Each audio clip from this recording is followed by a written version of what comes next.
Rain hammers Seoul streets at midnight.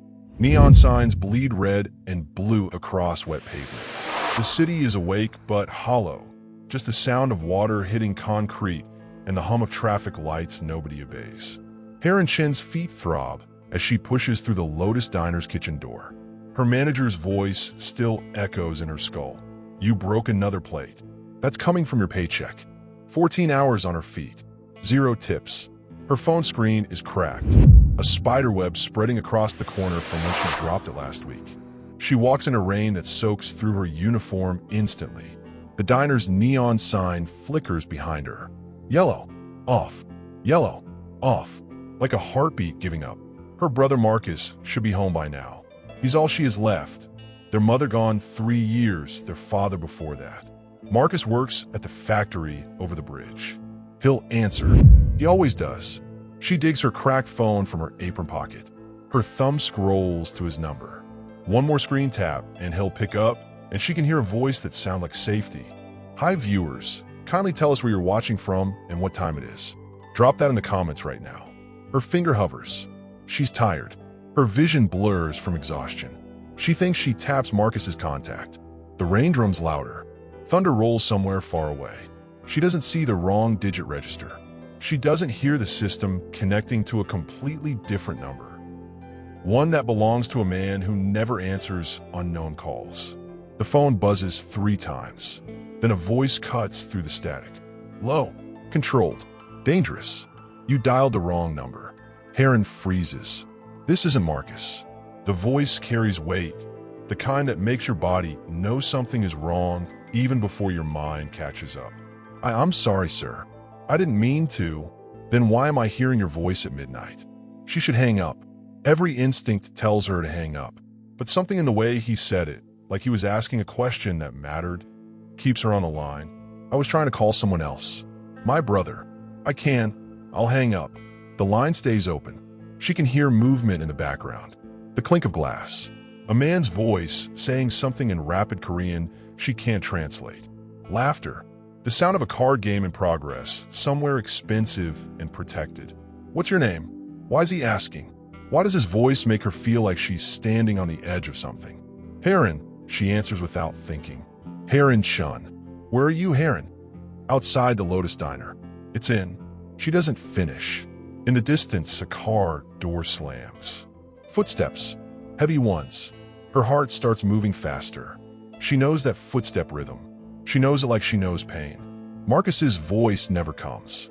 Instead, she hears slurred shouting getting louder. Heron, I know you're out here, Heron. It's Marcus's voice, but twisted. Wrong. That's not her brother. That's Derek, her ex. The man she left 6 months ago. The man who promised to change and then broke her phone against a wall to prove he loved her. The man who showed up twice last month and a month before, even after she changed her number, changed her route home, changed every part of her life to avoid him. Please, she whispers into the phone. The rain is coming down harder now. She ducks under the diner's overhang, pressing herself against the metal door. Please, I need help. Stay on the line, the voice says. Not a request, a command. Derek pounds on the glass door 20 feet from where she stands. His fist connects. Once. Twice. The sound cracks through the night like a gun. I know you're in there. I'm not leaving until you talk to me. Heron's breath comes in short bursts. She can see him through the window now, clothes disheveled, eyes wild, the kind of drunk that makes a man stupid and mean. He's brought a bottle. He's raised it to his mouth. He's ready for violence. There's a man outside. Heron whispers into the phone. He's dangerous. He won't leave. My manager locked me out. He said to wait until closing. He said Derek would leave, but he's not leaving. Glass shatters. Derek has thrown the bottle. It explodes against the diner's front window. Shards scatter across the pavement like teeth. The voice on the phone says nothing, but she hears him stand. She hears him tell someone, find this number's location. Now, before the line goes dead. The battery icon flashes red on her cracked screen. 1%. And then nothing. Heron is alone in the rain with Derek smashing through the door, his hands reaching for her, and a stranger's voice the only thing that ever made her think someone might care if she disappeared. What has happened? Who was that man? And why did hanging up on him feel like cutting her only lifeline? Keep watching. You won't believe what happens next. Derek stumbles through the broken door frame. Glass crunches under his boots.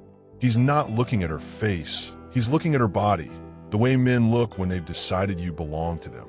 His hands are open, fingers flexing. His breath smells like cheap whiskey and rage. "I just want to talk," he says. His voice cracks on the second word. "Why did you leave me? I did everything for you." Heron moves backward into the diner. The kitchen is behind her. Knives, hot oil, places to run. The dining area is empty. The lights are off except for the neon creeping through broken glass, painting everything red. She sidesteps toward the counter. Her hand reaches down. There's a phone back there. A landline, ancient and dusty. She just needs to reach it. Derek sees the movement. He closes the distance between them in 2 strides. He's bigger than her. He's always been bigger. His left arm shoots out. She ducks under it, but not fast enough. His hand catches her shoulder. His fingers dig in. "Don't run from me," he hisses. "Don't you dare run from me." She pulls. His grip tightens. The fabric of her waitress uniform tears. She feels pain spread across her collarbone. Not sharp, but heavy, the kind of pain that comes from being held by someone who stops seeing you as a person. She opens her mouth to scream. The diner's front door explodes inward. 2 men in dark suits stride through the broken window frame, as if walking through a doorway they own. The first one has a scar running down his left cheek. The second one is carrying a gun. Not hidden, not concealed, just there in his hand like he's holding a coffee cup. Derek freezes. His hand releases her shoulder. "Get off her," the scar man says.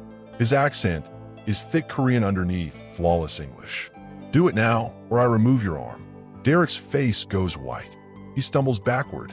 His hands come up, palms open, a gesture that means he's finally understanding the situation. These men aren't cops. There's something else. A third figure enters through the ruined door. He's wearing a black suit with the white shirt unbuttoned at the collar. No tie. There's a tattoo on his neck, some kind of symbol, black and raised, the kind that marks territory and kills mercy. He moves like he owns the building, the street, maybe the entire city. This is Jun Suk-han. He's 38 years old. He's killed more men than he remembers. He runs an empire that moves through soul shadows like blood through veins. He never breaks, never hesitates, never lets emotion touch his face. He looks at Derek for exactly 1 second. That second is enough. Derek crashes through the kitchen door. He doesn't run away, he falls. His body hits the ground hard, and he stays there, gasping. His arm is bent wrong. He's crying. He's gone from aggressor to victim in the time it took Jun Suk to glance in his direction. Jun Suk turns to Heron. She's pressed against the counter, her uniform torn, her shoulder already bruising. Her eyes are wide. She's trying to understand what just happened. She's trying to understand why a man who sounds like death showed up at midnight because her phone battery died. He removes his coat. It's expensive, the kind of black that costs money. He wraps it around her shoulders. It smells like cigarettes and cologne and something darker underneath. Something like power. "You're safe now," he says. His voice is the same one from the phone, but different when you can see his face. More dangerous. More real. For tonight. That last part, for tonight, implies there might not be other nights like this one. Implies he can't promise tomorrow. Implies she's still standing on the edge of something, and he just move her back a few inches. Nothing more. Behind them, Derek is still on the kitchen floor. The scarred man is standing over him, checking a phone. The second man with the gun has moved to the window, looking out at the street like he's counting exits. "The police are coming," the scarred man says. 5 minutes. Jun Suk nods. He looks at Heron again. There's something in his eyes, not kindness but recognition. Like he's seeing something in her that he lost a long time ago and forgot he'd ever want it back. "Your name," he says. "You told me on the phone." "Heron," she whispers. "Heron Chun. I'm Jun Suk." He doesn't offer a last name. He doesn't need to. "You call me by accident." But no accident is ever only an accident. The first police siren wails in the distance. He's already turning away, already walking back toward his men. She can feel the warmth of his coat draining as he moves across the room. The neon light from outside catches his face one more time. Sharp, cold, untouchable. "Stay alive, Heron Chun," he says. "Some of us will make sure you have a chance to." His hand touches the shoulder of the man with the gun. They move toward the back exit. They're gone before the police sirens reach 2 blocks away. Heron is alone in the broken diner, wearing a stranger's coat, watching Derek cry in the kitchen, and trying to understand why a man who smells like death promised to keep her alive. The next morning, the police report calls it a random break-in stopped by an anonymous witness. They don't ask hard questions. They don't follow up. Something about the case feels closed before it ever really opens. But Jun Suk is thinking about her. He's in a penthouse apartment 40 stories above Seoul streets, and he's thinking about a waitress who called him by accident. He's thinking about her voice. He's thinking about how she didn't beg. She just accepted that help was coming, as if she'd always known somewhere that someone would show up to save her. He's thinking about her in ways that don't fit into the life he's built. He tells his second-in-command, Marcus, the scarred man from the diner, keep an eye on her. The waitress? Marcus asks. The waitress, Jun Suk confirms. Everything she does, everyone she talks to. I want to know if she needs something before she knows she needs it. This is how protection begins. Not with guards standing outside an apartment, but with quiet watching. With invisible hands moving money into the right accounts. With someone making sure you never fall further than you've already fallen. But watching her is dangerous, because the more Jun Suk sees of Heron Chun, the more he realizes something he thought he'd killed inside himself a long time ago is starting to move again. Something that feels like humanity. What is Jun Suk's plan? And what will happen when Heron discovers she's being watched? The answer might shock you. 3 days pass. Heron goes back to the Lotus Diner. She tells her manager Derek is gone. He's in county jail for assault, so that part is true. Her manager doesn't ask many questions. He's just glad the incident didn't turn into a lawsuit. He gives her an extra shift on Friday. The bruise on her shoulder fades from purple to yellow. She washes Jun Suk's coat twice and hangs it on the back of her apartment door. She doesn't know why she keeps it. She should burn it. She should throw it away. It smells like a life that will get her killed if she gets too close to it. But she keeps it. Marcus arrives at the diner on Thursday morning at 9 a.m. He's wearing dark clothes that cost money, expensive dark clothes. He sits in a corner booth and orders coffee he doesn't drink. He watches Heron move between tables. He's not trying to hide. He's making sure she knows someone is watching. She recognizes him from the diner that night. She goes to his booth. Her hand shakes when she refills his coffee cup. "Who sent you?" she asks. "Someone who cares whether you live or die." Marcus answers. "That's all you need to know. I don't know him. I don't want this." "Doesn't matter what you want," Marcus says. "You call the man who doesn't accept coincidence. And now you're under his protection. That's how this works." Heron's mother is sick, has been sick for 4 years. Heron has been paying the hospital bills herself. 2 shifts a day, cash under the table, every penny going to doctors and medicine and the kind of hope that costs money. She's drowning in debt. She's behind on rent. She's one emergency away from living on the street. Marcus knows all this. He's been watching her for 3 days. 3 days later, a check arrives at the hospital under a fake charity name. It covers 6 months of her mother's treatment. No explanation, no return address, just a check. Heron cries in the hospital bathroom for 40 minutes. That night, she kneels beside her bed, something she hasn't done since she was a kid, and she prays to a God she's not sure exists. She prays for whoever is helping her. She prays that they're not doing it for reasons that will destroy her later. But mostly she prays for her mother. A week passes. Heron's landlord stops calling about the late rent. The letters from the hospital stop arriving. She gets a notice that her mother's surgery is approved. All of it. Everything is solving itself, like someone opened a door she didn't know was closed. She knows Jun Suk is doing this. She knows because nobody helps a waitress they met once at midnight. Nobody saves someone they don't have a reason to save. Unless the reason isn't about her at all. unless she reminds him of something, unless he's trying to fix something in himself by fixing her. Marcus comes back to the diner. He sits in the same booth. He orders the same coffee. Tell him to stop, Heron says. Tell him I don't want his money. Tell him I don't want to owe him. Marcus smiles. It's not a kind smile. He doesn't want anything from you. That's the point. You're free. Nobody is free, Heron says. Not if someone else is paying for your life. Marcus finishes his coffee and leaves $500 on the table as a tip. She doesn't touch it. But that night, when she goes home, she finds the money in an envelope slipped under her door with a note. The note says only one thing: for your mother's medicine. Heron sits on her apartment floor and holds the envelope. She thinks about the man with the scar on his face. She thinks about Jun-suk standing in her manager's restaurant, wearing a coat that probably costs more than she makes in a year. She thinks about the way he looked at her like he was seeing something in her that mattered to him, even though she was nobody. Nothing. Just a waitress who called the wrong number. She thinks about Derek crying in the kitchen, his arm bent wrong, learning in 1 second what it meant to run into something stronger than himself.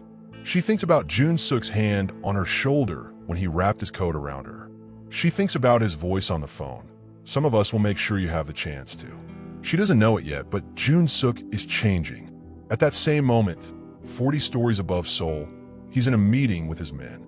They're discussing territory. They're discussing rivals who need to disappear.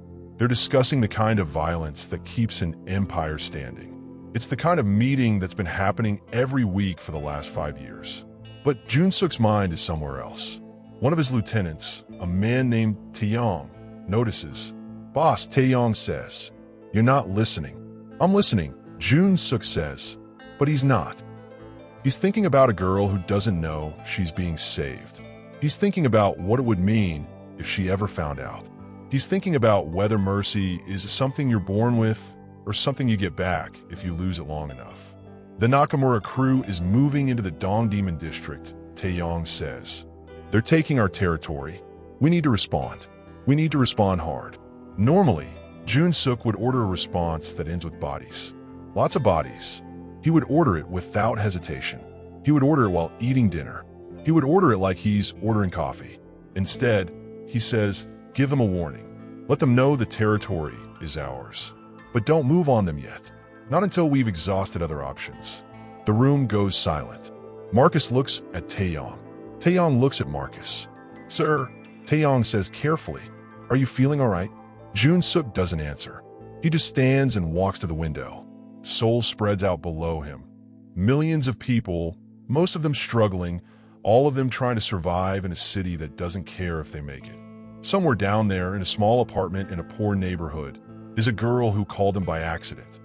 And for the first time in his life, the most feared man in Seoul's underworld is wondering if there's another way to be powerful. If strength could come from something other than violence. If protection could matter more than dominance. If he could save someone not for power, but for something else entirely. But Heron doesn't know any of this. She's just trying to survive. And the next morning, Marcus returns to her workplace with a new job opportunity. It's at Seoul General Hospital. It's as a nurse in training. It's a full scholarship. No questions asked. No debt. Just a future. She takes it. She doesn't know that Jun-suk pulled strings across the city to make it happen. She just knows that 3 months ago, her life was ending. And now, somehow it's just beginning. The question nobody is asking is, how long can a man live 2 lives before one of them destroys the other?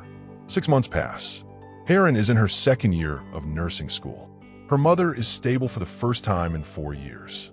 Her apartment is clean. She's paid her overdue rent. She has money in a savings account that's actually growing. Everything is different, and everything is because of a man she's only met once in the dark. Marcus comes to the hospital where she's doing her training rotation. He finds her during her lunch break. She's sitting in the break room, eating rice and kimchi from a container she brought from home. "You want me to stop?" Marcus says. He sits across from her without being invited. "He's ordered me to stop watching you." Heron's fork stops halfway to her mouth. "What?" "Because you're safe now. Because his attention is destroying your life. You don't know it yet, but people who get close to him end up broken. He's protecting you by letting you go. I never asked him to let me go, Heron says. You don't have to ask. He's decided. Marcus stands. He's about to leave when he stops. He turns back to her. Heron, you should know something. The man who helped you, he's not a good person. He's a dangerous person. The money he sent you, the school he got you into, the protection he's given your mother, it all came from blood money. It came from violence. Don't let gratitude make you forget that. Don't let one night of mercy erase what he really is. He leaves. Heron is alone in the break room, holding her container of rice, thinking about a man she barely knows who's given her everything but disappeared before she could ask why. She goes home after her shift. The apartment is quiet. Her mother is asleep in the next room, her breathing steady, no longer labored. For the first time, Heron lets herself believe her mother might actually live. She goes to her closet and takes out June Suk's coat. She's been keeping it this whole time. She's washed it. She's hung it carefully. She's never worn it, but she's never thrown it away. She holds it up to her face and breathes in. The smell is fading. Soon it will be gone completely. That night, she dreams about him. She dreams about his hand on her shoulder. She dreams about his voice on the phone, low and controlled and somehow certain that she was worth saving. She wakes at 3 a.m. with her heart racing. She realizes something that terrifies her. She's falling for a man she's met once. She's falling for the idea of him. She's in love with the man he was when he protected her, not the man he actually is. She gets out of bed and makes a decision. She writes a letter, not to June Suk. She doesn't have a way to reach him, but she writes it anyway. She writes it knowing he might never read it, but needing to say it into the universe anyway. The letter says, Dear June Suk, I don't know how to thank you. I don't know if you even remember me, but I remember you. I remember your voice on the phone. I remember your coat. I remember the way you looked at me like I was someone worth saving. I don't know who you are or what you do, but I know you're not a good man. I know that whatever you are, it costs people. It costs blood and silence and peace. But I also know that in one moment, when I needed saving, you chose to do it. And that moment changed everything for me. So this is goodbye. Not because I don't care, but because I do. Because you deserve to be free of me. Because I deserve a life that doesn't depend on waiting for a man I'll never see again. Thank you for being the answer to a prayer I didn't know how to pray. Heron. She puts the letter in an envelope. She doesn't mail it. She puts it in a drawer. Maybe someday, she'll have the courage to send it. Maybe someday, she'll understand why a stranger saved her. But not yet. 3 weeks later, Heron wakes to the ringing of her phone. It's 2 a.m. It's a number she doesn't recognize. Heron Shun, a voice says, female, professional, calm in a way that means she's delivering bad news in a hospital voice. Yes, this is Seoul General Hospital. Your mother was admitted an hour ago. There was an accident at home. She fell. She's stable for now, but she's in critical condition. You need to come immediately. Heron stops breathing. She stops thinking. She stops being anything except a daughter who just lost the ground beneath her feet. She arrives at the hospital in a taxi. She's still wearing her pajamas. Her shoes are on the wrong feet. Her hair is not brushed. She looks like someone who's falling apart in real time. The nurses recognize her. She works here. She's been training here for 6 months. But they've never seen her like this. Terror replacing the calm competence that usually surrounds her. Her mother is in the ICU. There are machines. There are tubes. There's the sound of her mother's breathing being done by a ventilator instead of her own lungs. The doctor approaches her with a chart. Your mother has sustained a severe head injury, he says. We're monitoring for intracranial pressure. The next 48 hours are critical. If she makes it past that threshold, her chances improve significantly. Heron nods. She doesn't trust her voice. She sits beside her mother's bed and holds her hand. She prays. She makes deals with a God she still isn't sure exists. She whispers promises into the dark. I'll be better. I'll work harder. I'll sacrifice anything. Just bring her back. Around dawn, the doctor comes back. There's something you need to know, he says. Someone paid your mother's hospital bills. All of them. Months in advance. Someone also added your name to the emergency contact information. That's how we were able to reach you so quickly. Who? Heron asks. Who did that? The paperwork shows a name, the doctor says. He reads from the chart. Jun Suk Han. Does that name mean something to you? The room starts spinning. Jun Suk didn't let her go. He was never letting her go. The protection continued. The watching continued. Marcus was lying when he said his boss had ordered him to stop. Or Marcus was telling the truth about something else. That every protection has a price attached to it. Every act of mercy is really a hook cast into the water, waiting to see what kind of fish will bite. Heron sits beside her mother's bed as the sun comes up over Seoul. She thinks about a man she barely knows. She thinks about the choice he made, months ago, to keep protecting her even after he said he was letting her go. She thinks about the fact that her mother is still alive because Jun Suk Han paid for it. She thinks about what that debt might mean. And at that exact moment, Jun Suk is receiving a phone call. The caller ID shows the hospital number, but the voice that comes through is female and professional and carries a message that makes him stand still.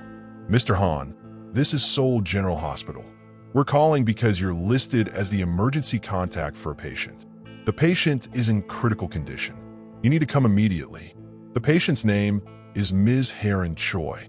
There's a pause, and there's something you need to know about her condition. She has a son, a 3-year-old boy. He's here with her, and we need to discuss arrangements in case. Jun Suk stops listening to the rest. The hospital, the doctor, the voice on the phone, all of it fades away. One word repeats in his mind: son. What secret has been waiting in the shadows this entire time? And what will it mean when Jun Suk finally discovers the truth? Keep watching. The world moves in slow motion when you discover something that changes everything. Jun Suk drives to Seoul General Hospital alone. His men try to follow him. He tells them no. His driver tries to accompany him. He says get out. He needs to arrive at this hospital as if he's nobody.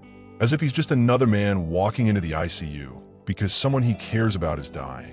The fluorescent lights in the hospital corridor are too bright. They're the kind of lights that make everything visible. No shadows, no hiding, just exposed reality under white light that doesn't forgive. He finds the ICU reception desk. Aaron Chun, he says. Where is she? The nurse at the desk recognizes something in his face, danger or authority or both. Room 307. Down the hall, third door on the left. He walks. His feet move. His body operates on automatic while his mind is somewhere else, somewhere far away, trying to make sense of something that doesn't make sense. The door to room 307 is open. He can see inside. There's a woman on the bed. Heron, though he barely recognizes her. Her face is pale. She's breathing through a tube. Machines surround her, each one measuring something that might kill her if the numbers drop. Next to her bed, asleep in a chair, is a boy.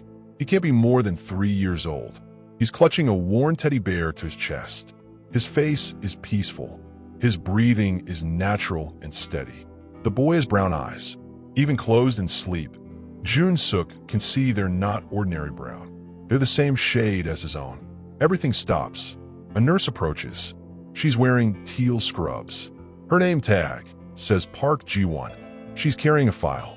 She's looking at him with the kind of expression nurses use when they're about to deliver information that will destroy someone. Mr. Han, she says, we need to speak about the patient's condition and her son. Jun Suk can't move. He can't speak. He can't do anything but stare at the boy sleeping in the chair next to his mother's hospital bed.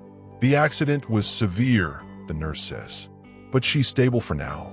The ICU team believes she has a reasonable chance of recovery if she remains stable over the next 48 hours.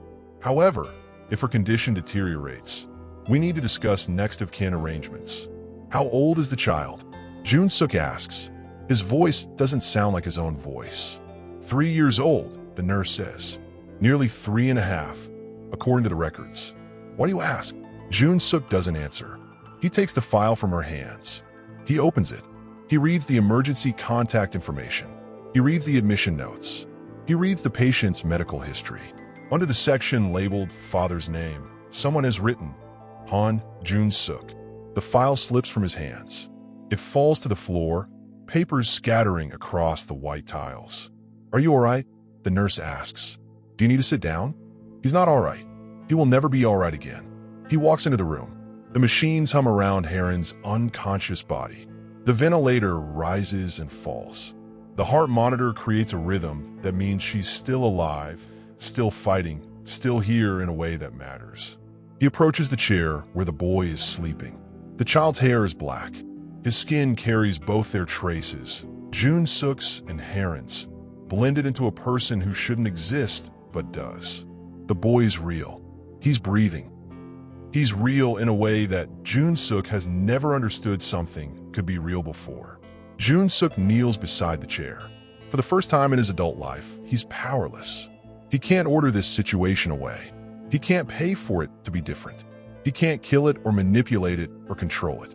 It simply is. A child exists. His child exists. The boy stirs. His eyes open. Brown eyes. Exactly like looking in a mirror that shows you not yourself, but the part of yourself that comes from hope instead of darkness. Appa, the child says. His voice is small, confused. He's asking a question without understanding the weight of it. Appa, father. The word in Korean that means everything a child needs to survive. Jun-suk reaches into his jacket. His hand is shaking. He pulls out a piece of wrapped candy, something from his desk, something he doesn't remember putting there. He offers it to the child. What's your name? Jun-suk asks. Miho, the boy says. He takes the candy. He looks at Jun-suk like he's trying to remember who this man is, like he's searching through memories he's too young to have. Miho, Jun-suk repeats. Your mother's going to wake up. I promise you, your mother is going to live. It's not a threat. It's not the kind of promise a crime boss makes. It's something else. Something older and deeper and more fundamental than power. It's a prayer. Miho unwraps the candy and puts it in his mouth. He looks at Jun-suk with the complete trust of a child who doesn't yet know that the world is dangerous. Then he closes his eyes and falls back asleep. Jun-suk stays there, kneeling beside his son, watching his son sleep, watching the woman who carried his child breathe through a machine, and understanding for the first time that everything he's built, the empire, the power, the fear, none of it means anything compared to the fact that this child exists and needs him to be better than he's ever been. The machines keep their rhythm. The hospital keeps its sterile silence. The fluorescent lights keep their brutal brightness. And in the ICU of Seoul General Hospital, a man who has ruled through violence discovers that love requires a different kind of power entirely. The kind that breaks you open. The kind that makes you weak. The kind that makes you willing to change everything. What happens when Heron wakes up and discovers that Jun-suk knows the truth? And what will he do to protect the son he never knew existed? The answer is coming. Don't look away. 3 years crystallize into one moment. The moment Heron realizes everything she's hidden is now standing in a hospital corridor wearing expensive clothes and holding a coffee he'll never drink. It's been 72 hours since the accident. Heron's eyes flutter open. The ventilator tube is still there, still breathing for her, but her body is waking. Her fingers twitch. Her mind surfaces like someone rising through dark water. She sees Jun-suk before she sees anything else. He's sitting in the corner. He hasn't left. He's been there through the night, watching Miho sleep, watching her machines beep, watching the slow return of her breathing without machines to help it. His suit is wrinkled. His collar is unbuttoned.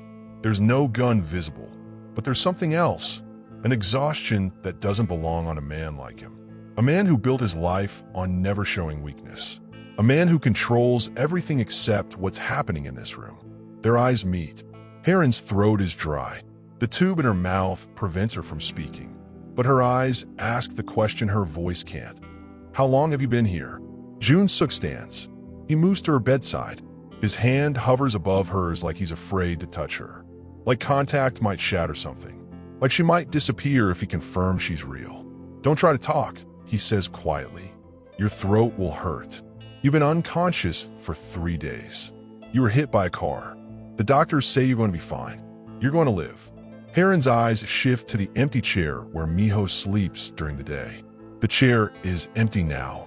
It's 4 p.m. Miho is in the hospital's children's ward with a nurse watching him. Jun-suk has made arrangements. He's paid for private care. He's moved mountains to keep his son protected and separated from the reality of his mother's condition.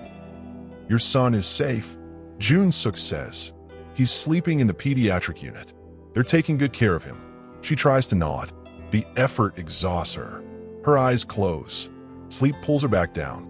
But before she goes under, she hears Jun-suk's voice one more time. "I know about him," Jun-suk says. "I know everything. And I'm not leaving. Not now. Not ever." The nurse comes and tells Jun-suk he needs to leave so they can change Haren's bandages and adjust her medications. He stands and walks to the window. Outside, Seoul is continuing. Cars move. People walk. The world doesn't stop for hospitals or accidents or men discovering they have sons. His phone buzzes. It's Marcus. The Nakamura crew is moving. Marcus says over the phone, "They're hitting our distribution centers. 3 locations. They're taking it as a sign you're gone." "How many people?" Jun-suk asks. 30, maybe more. Taeyong wants to respond. He's asking for authorization. Jun-suk looks back at Haren. She's unconscious again. The machines continue their rhythm. The hospital continues its work. "Tell Taeyong to hold position," Jun-suk says. "No violence. Not yet. We'll handle it when I'm ready." "Sir, they're taking our territory. Every hour we wait costs us respect." "I don't care about respect right now," Jun-suk says. "I care about this. Call me if anything changes with the patient." He hangs up. The empire is crumbling. His men are confused. His enemies are testing his boundaries. And for the first time in his life, he doesn't care. He's sitting in a hospital room, watching a woman sleep, understanding that he's been playing the wrong game his entire life. Power without purpose is just violence. And violence can't save anyone who matters. That night, Haren wakes again. This time the tube is gone. Her throat is raw, but she can speak. She can whisper. Jun-suk, her voice is barely audible. He's beside her instantly. "I'm here. Miho," she says. "Is he?" "He's fine. He's safe. He's sleeping 3 floors down in a room with cameras and nurses. I've made sure nothing will happen to him." Haren closes her eyes. Tears slide down the sides of her face. She doesn't cry because she's grateful. She cries because she's terrified. Because a man she barely knows now knows her deepest secret. Because her son, the son she never told him about, is now connected to him in ways that will change their lives forever. "Why didn't you tell me?" Jun-suk asks. His voice is soft, but there's an edge underneath. Not anger, something more complicated. Hurt, maybe, or realization that he's been saving a woman for years without knowing he was also saving a child. His child. "Because you're a monster," Haren says. Her whisper is harsh. "Because I watched you destroy Derek with a glance. Because I watched you kill Mercy and rebuild it as violence. Because I didn't want my son to know what his father is." Jun-suk flinches like she's hit him. He turns away. He walks to the window. Seoul spreads out below. Somewhere in that city, his empire is falling apart because he's not there to hold it together. "I'm not that man anymore," he says without looking at her. "You don't know that yet," Haren says. "Give it time. The empire will call. The territory will matter. The power will start feeling important again. And then you'll remember that you're not someone who saves people. You're someone who owns them." "You're right," Jun-suk says. He turns back to her. "I don't know if I can change. I don't know if I have it in me to be anything other than what I've built. But I know this. I will not leave this hospital until you walk out of it. I will not leave that boy until he knows his father is someone he can trust. I will not go back to that life until I've proven, at least to myself, that I can be something else." He sits back down in the corner chair. "Sleep," he says. "Heal. Let me handle the rest." What will Haren discover about the man who saved her life? And what happens when the empire demands its king return? Subscribe now and turn on notifications so you don't miss what happens next. Haren is awake for longer stretches now. By day 5, the doctors remove her oxygen support. By day 7, she's sitting up in bed, eating soft foods, and asking questions about Miho that Jun-suk answers with a patience that surprises both of them. He's arranged for Miho to visit her. The hospital staff has been instructed to allow the boy access to her room whenever she's conscious. It's unusual. It's against protocol. But Jun Suk has a way of making people understand that his requests are not really requests. Miho runs into the room on day 8, a hospital aide trailing behind him. He doesn't see his mother's injuries. He doesn't understand that she almost died. He only sees his mother awake and alert and reaching for him. "Mama," he cries, and his small body climbs into the bed with her, careful not to disturb the 4 lines, careful in the way children are when they know something is fragile. Heron holds him and cries silently. Over Miho's shoulder, she looks at Jun Suk. He's standing in the doorway, watching. His expression is unreadable, but his hands are clenched at his sides. He's watching a child embrace a mother. He's realizing that for 3 years, this moment, this simple, ordinary moment of a boy being held by his mother, was happening somewhere in Seoul without him. 3 years of moments he missed. The doctors say Heron can be released in a few days. Physical therapy will take longer. She won't be able to work as a nurse for at least a month. But she'll live. She'll recover. The threat has passed. That's when Marcus arrives at the hospital with a proposal. He finds Jun Suk in the cafeteria, sitting alone with untouched coffee. The scar on Marcus's face seems darker in the fluorescent light. The situation is escalating. Marcus says, sitting across from him without invitation. The Nakamura crew has taken 5 locations now. The men are losing confidence. Taeyong is threatening to make a move without your approval. You need to come back. I'm not coming back, Jun Suk says. You don't have a choice. The Empire is not my responsibility anymore. Jun Suk interrupts. You are. You're going to become the new leadership. You're going to run things. Marcus's scar seems to pulse. I can't do that. The men won't follow me. They follow you. Then the men will learn something new, Jun Suk says. They'll learn that fear is not the only way to hold power. They'll learn that there are other options. You're going to step into my position, and you're going to change how we operate. Less territory, more business, less violence, more profit. You've lost your mind, Marcus says. No, Jun Suk says. For the first time, I've found it.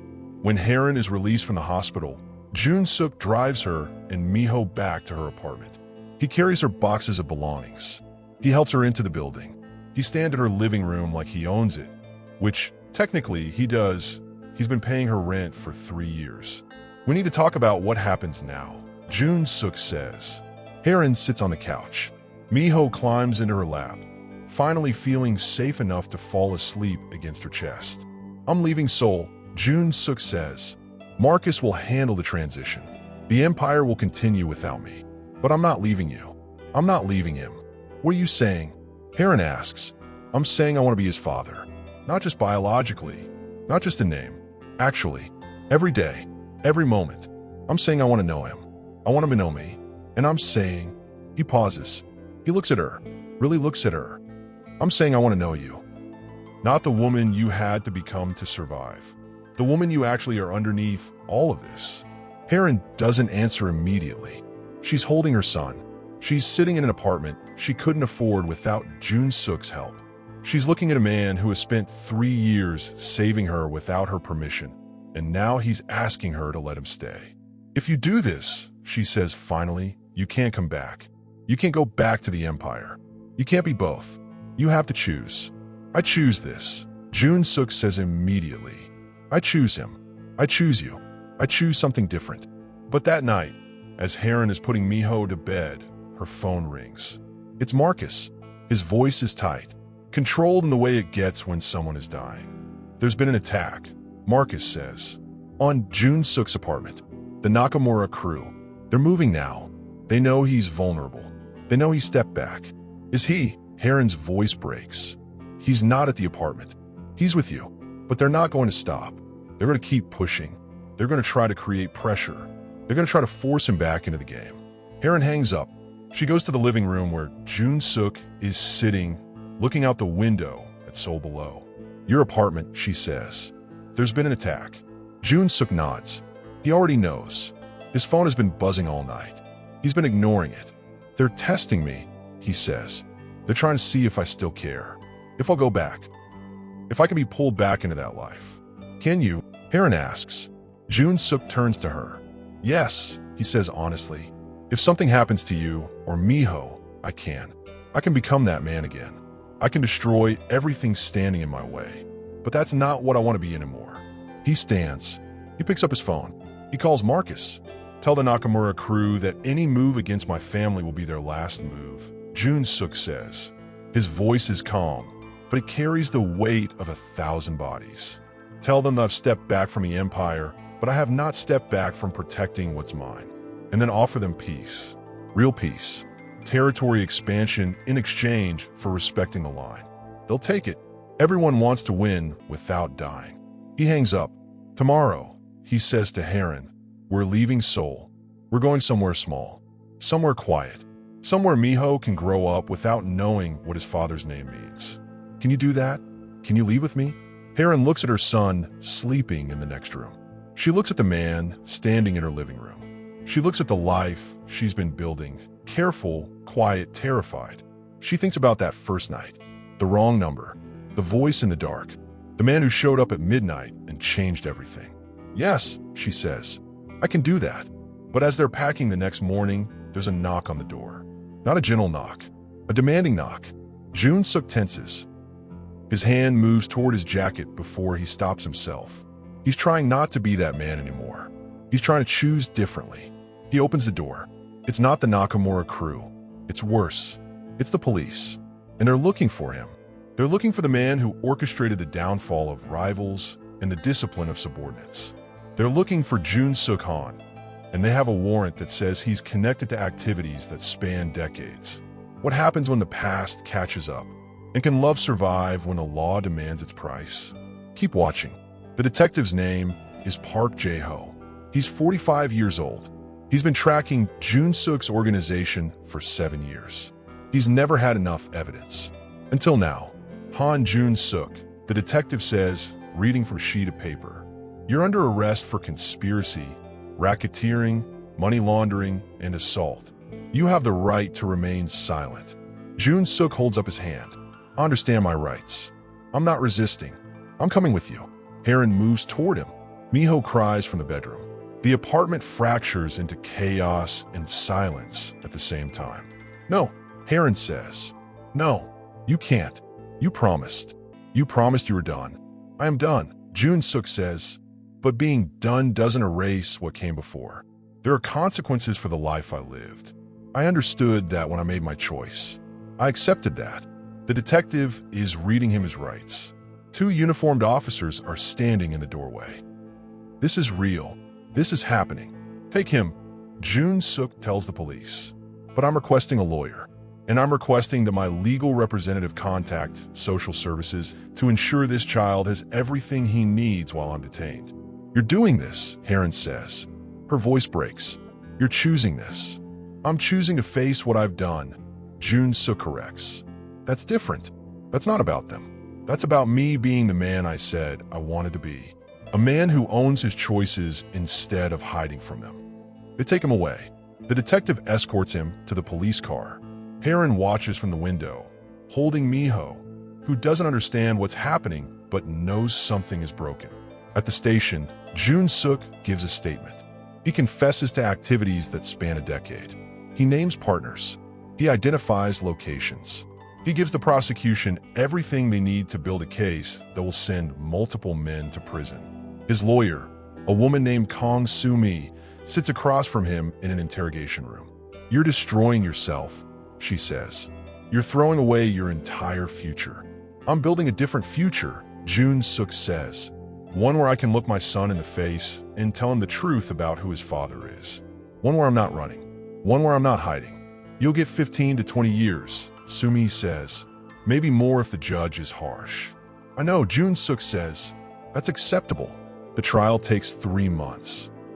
During that time, Heron visits him once a week. Miho comes with her, though Jun-suk requests that the boy not be brought into the courtroom. He wants his son to have innocence for as long as possible. But Miho brings him drawings. A child's representation of a man in a black suit. A child's version of a family standing together. Miho asks when his appa is coming home. Heron doesn't know what to tell him. On the day of the verdict, the courtroom is packed. Media personnel sit in the back. The prosecution sits on one side. Jun-suk's defense sits on the other. The judge enters. Han Jun-suk, the judge says, "You have been found guilty on all counts. Do you have anything to say before I sentence you?" Jun-suk stands. He looks at Heron in the gallery. She's holding her breath. "Yes," he says. "I want to say that I deserve whatever sentence this court decides. I want to acknowledge the people I hurt, the families I destroyed, the violence I orchestrated. I want to say that for most of my life, I thought power meant control. I thought it meant fear. I thought it meant winning at any cost. But I was wrong. Real power is the ability to change. Real strength is the capacity to rebuild yourself into something different. I'm not asking for leniency. I'm asking for the chance to be different, even if that change happens behind prison walls. I'm asking for the chance to know my son, to be present in his life in whatever way the law allows. That's all I want now." The judge nods. "I've reviewed your cooperation with authorities. I've noted your acceptance of responsibility. Based on these factors, I'm sentencing you to 12 years in state prison, with the possibility of parole after 8 years. You'll serve your time in a minimum security facility. You'll have visitation rights, and you're ordered to complete psychological evaluation and rehabilitation programs. 12 years. Miho is 3. When Jun-suk is released, his son will be 15. But it's the choice Jun-suk made. It's the man he decided to become. As they're leading him away, he catches Heron's eye one more time. He nods. She understands. This is how it has to be. This is the price of redemption. But what Jun-suk doesn't know is that Heron has made a decision of her own. A decision that will change everything again. A decision that will give them all a chance at something real. Keep watching. 8 years later, Heron is 28 now.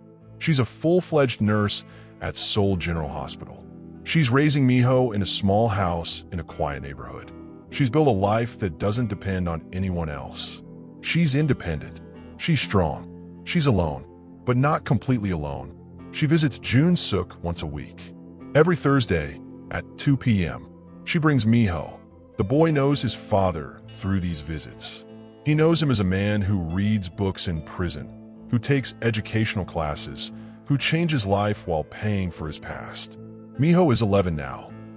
He has questions about his father that Heron answers honestly. She doesn't hide who Jun-suk was. She doesn't romanticize what he did, but she also shows Miho who his father is becoming. "Why did you choose to tell the truth?" Miho asks his father one Thursday during visitation. Jun-suk is sitting across from his son. 8 years of Thursdays.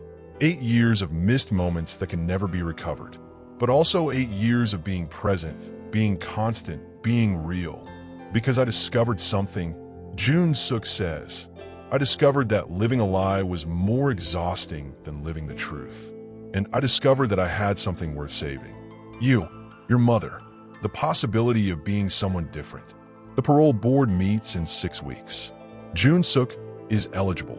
His psychological evaluations show progress. His time in prison has been without incident. He's model prisoner. The recommendation is early release.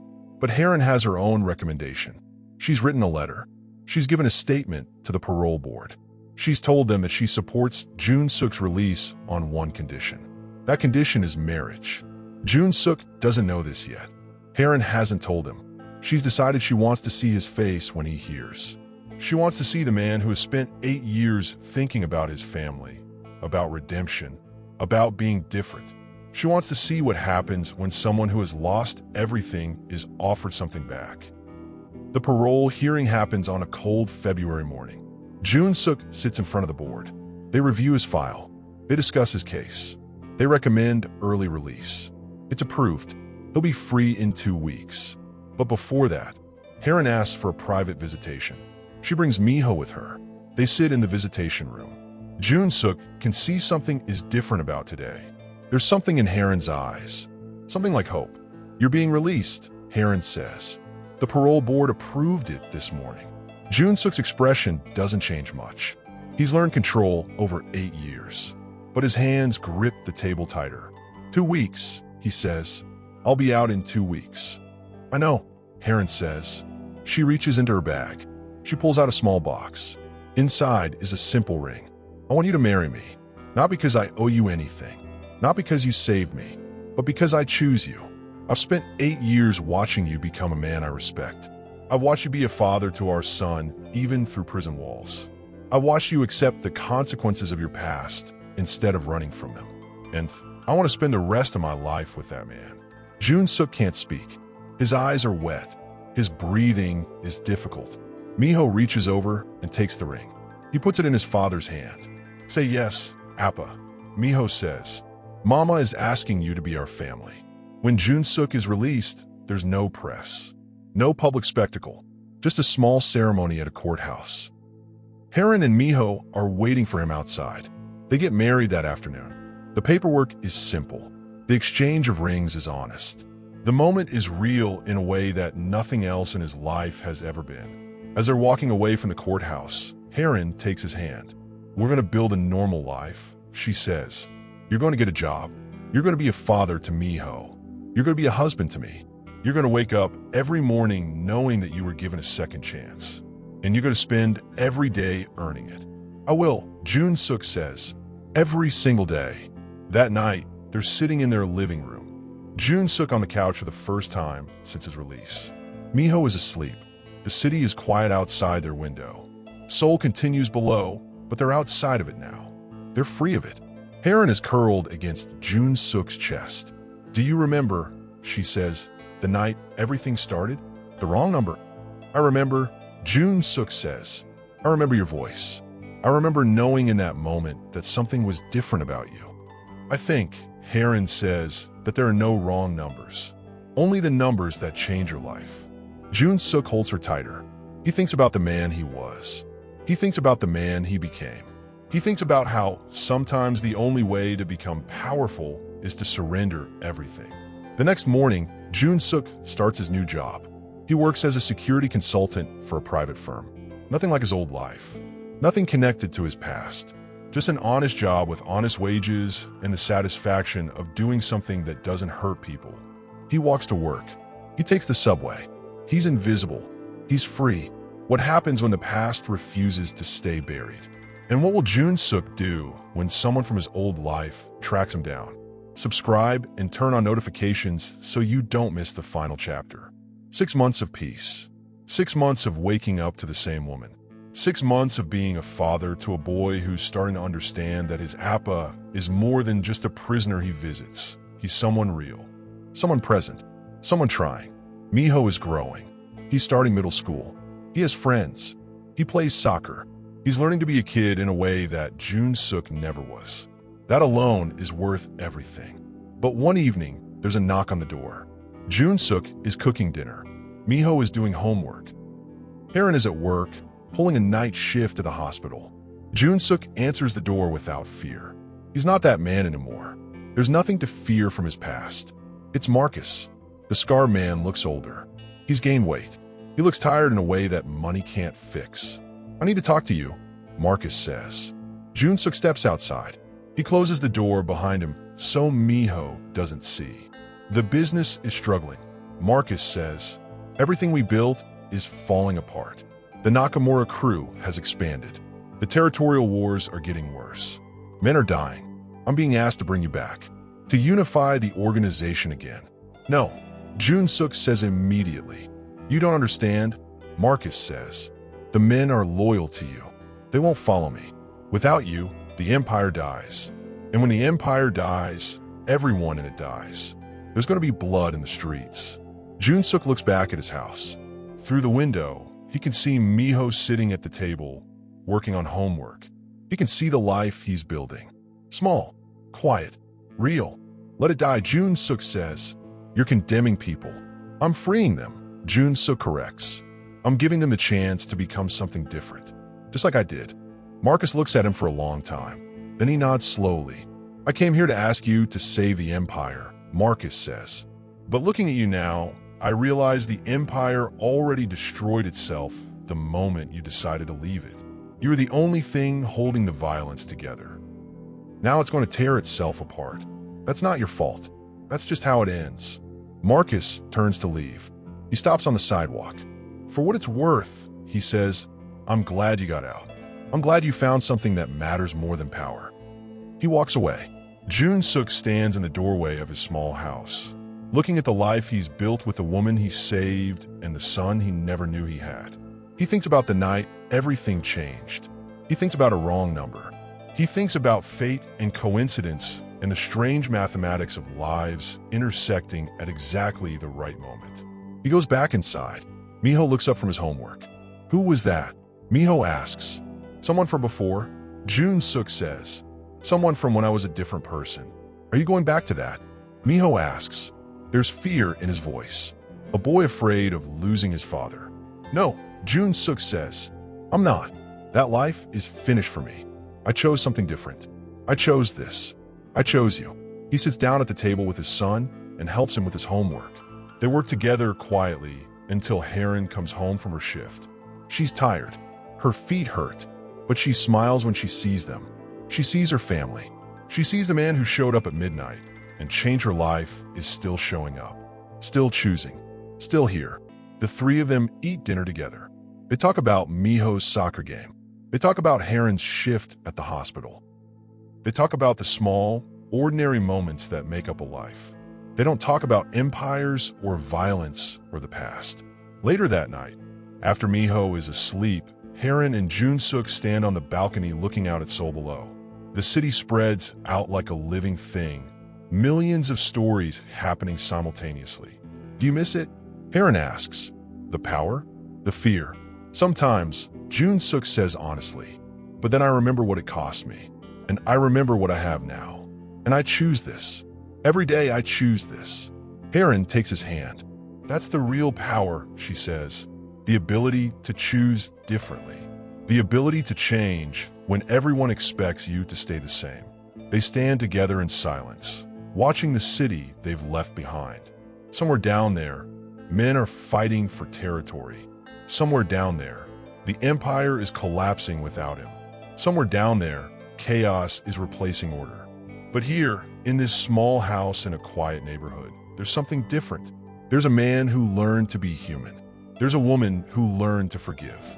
There's a child who learned that his father could be more than his worst moment. The moral of the story spreads through the night like ripples on water.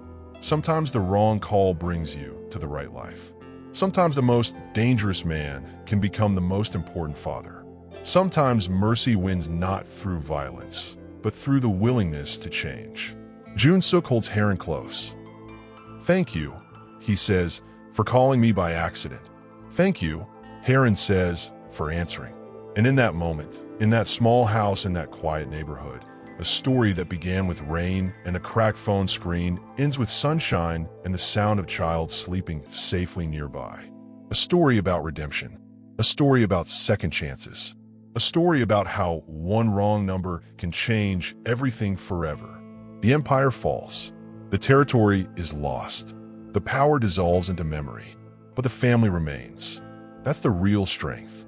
That's the real power. That's the story that will echo long after the violence fades. This is where the story ends, but this is also where their life truly begins. A life built not on fear, but on trust. A life built not on violence, but on love. A life that proves that even the darkest paths can lead to light.